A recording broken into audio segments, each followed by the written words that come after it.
Hello, today I am going to talk about how to cover up melasma with Seint makeup.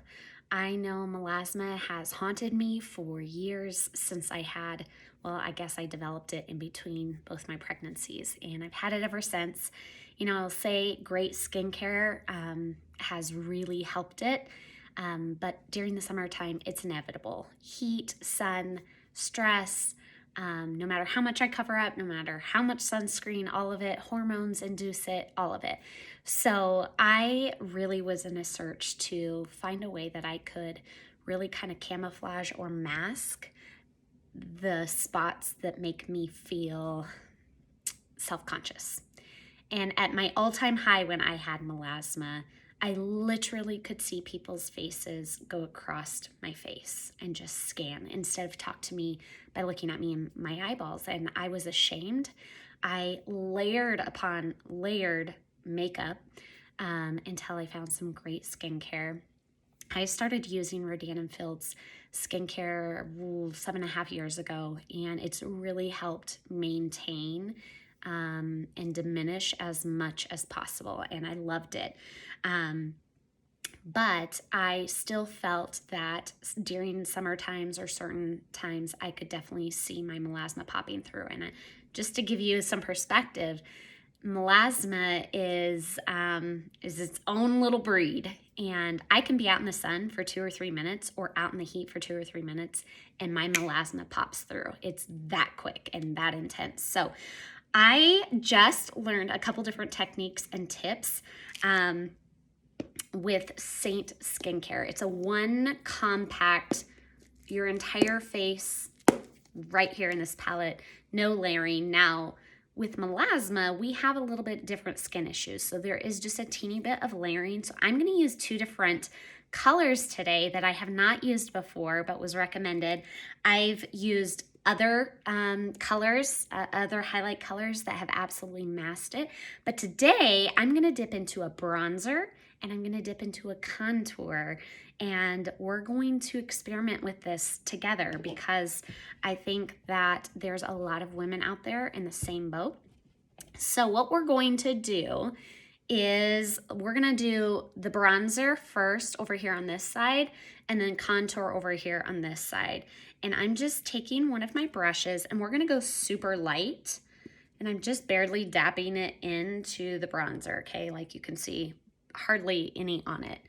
And what the point is to even out your skin tone where those spots are, okay? So I have it right here. I'm just kind of buffing it in, super light coverage, just like that. So we're just gonna kind of try to even out that skin tone.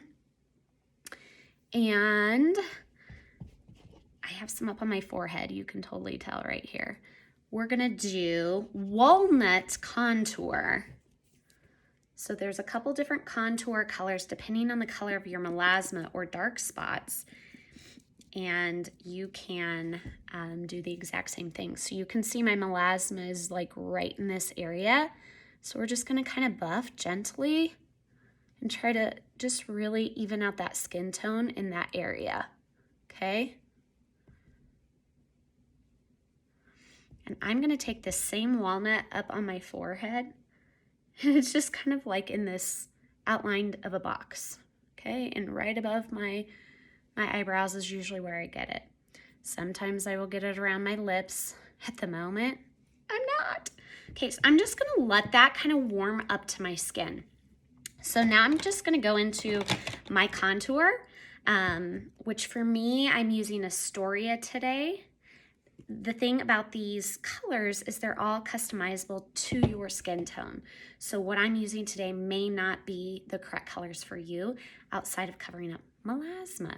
So I'm gonna go right here at the most prominent part of my cheek, and I'm just gonna set my brush there. That's where most of the product is going to be dispersed. Now, because I put that initial layer of that bronzer, I'm doing a stippling motion of just kind of tap, tap, tap, tap, tap right there where my cheekbone is, okay? I know it's kind of crazy, we'll blend it out. Now I'm gonna go over on this side, prominent part of my cheek, right underneath, and stipple, stipple, stipple, stipple, okay?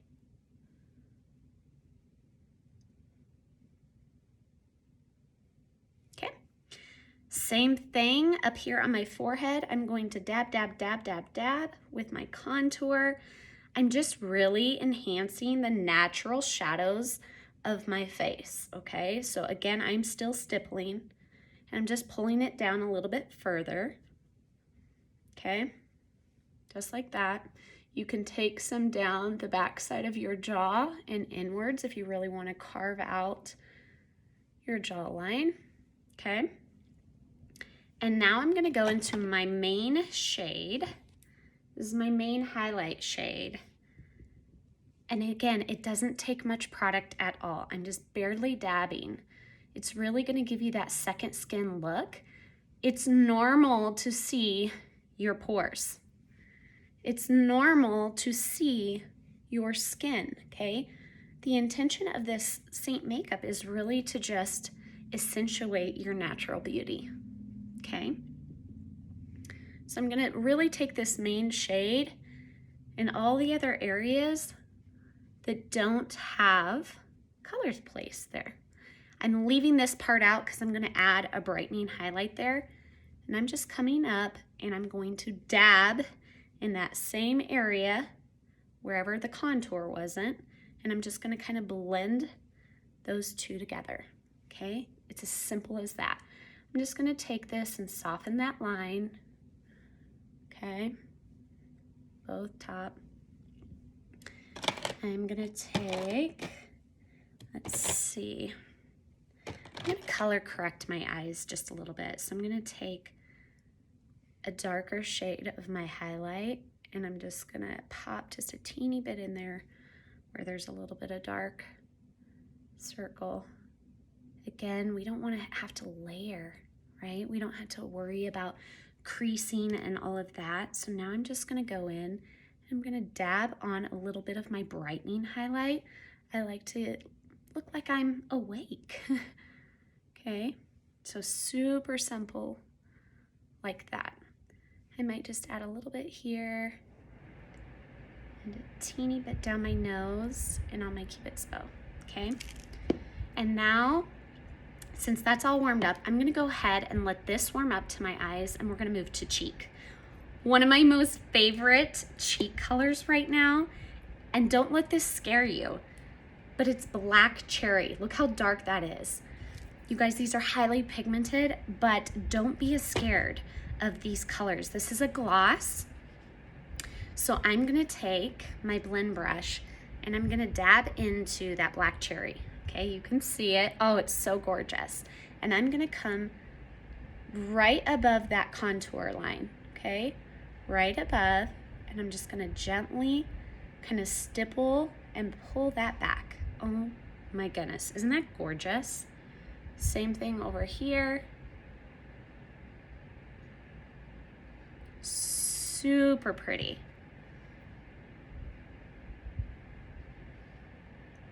Oh, it's so pretty, right? I can even add a little bit on my lips.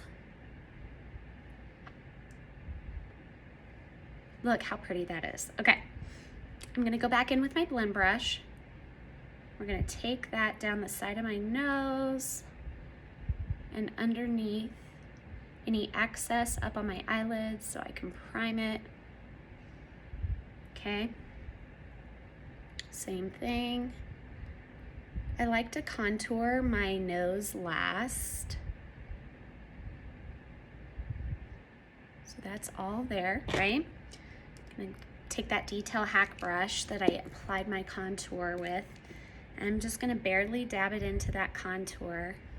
I'm gonna take it straight, super light. Look, my hand placement's at the end of the brush, so it's going to offer the lightest touch. Okay, take it up where that natural shadow is. Super light touch. The closer you pull those lines together, the more thin your nose is going to look. Okay, just gonna blend that. Isn't that pretty?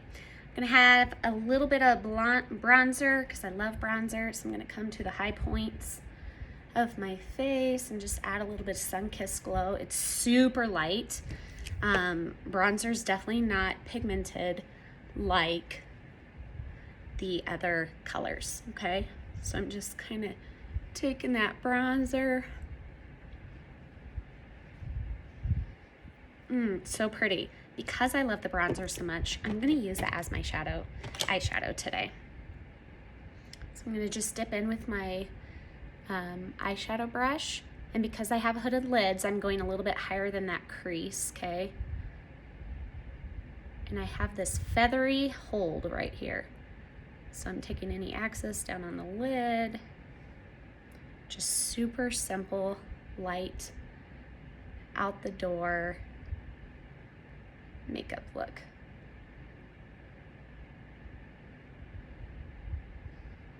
Okay.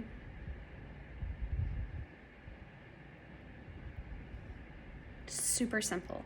I love to connect color underneath my eyes just to kind of finish off the look. So I'm gonna go into Bubba. It's very similar to the bronzer color. I'm just gonna pop a little bit underneath my lashes right there. Just a teeny bit. Okay. Now I'm going to go in and just add a little bit of color. I have this Glamirier microblading pen. My eyebrows are naturally, or sorry, they're not naturally, they are microbladed is what I was saying. And I'm just gonna add in a little bit where I have some, where I don't have a ton of color. I wanted them to be super natural, so I don't have them shaded a ton. So I'm just gonna add just a teeny bit today. I am recording a podcast episode today, so not getting crazy with the makeup. Okay. Super simple. You can see that that melasma is covered. It's so pretty. I'm just gonna finish off my look here real quick with, let's see, I'm using Too Faced Better Than Sex. It's my favorite mascara. I like fluffier brushes. I know a lot of people really like those thin brushes, and I've tried so many times, but I find that they like really clump my lashes big time, and I don't like spider looking lashes on myself anyways. And of course I don't have a Q-tip to fix where I mess up. My lashes, I use a lash serum, and they get a little wacko and touch different areas of my eyelid with my mascara before it dries. So I have to go back and kind of clean that up. That's okay. So I'm just adding a little bit. I kind of go back and forth with my mascara, starting at the roots and just kind of wiggling down. Obviously I have to go and fix this, and I don't have any Q-tips here to do that, but this is a simple out the door, really fast look. I hope you guys liked it.